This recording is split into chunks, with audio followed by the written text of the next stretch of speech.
আজ যাদের জন্য তুমি নিজের ভালো লাগা শখ সবকিছু বিসর্জন দিয়েছো, একদিন ঠিক তারাই তোমাকে বলবে কি করেছিস তুই আমাদের জন্য, কি দিয়েছিস আমাদের।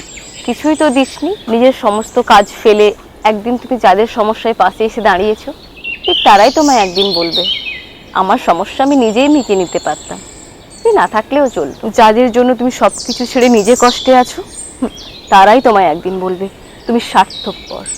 মানুষ বড় অদ্ভুত জীব। আমরা যতই বলি না কেন আমাদের কোনো এক্সপেকটেশন নেই, বাট দেখবেন আমাদের প্রত্যেকেরই নিজেদের প্রিয় মানুষকে কেন্দ্র করে মনের ভেতরে অনেক এক্সপেকটেশনের জন্ম হয়।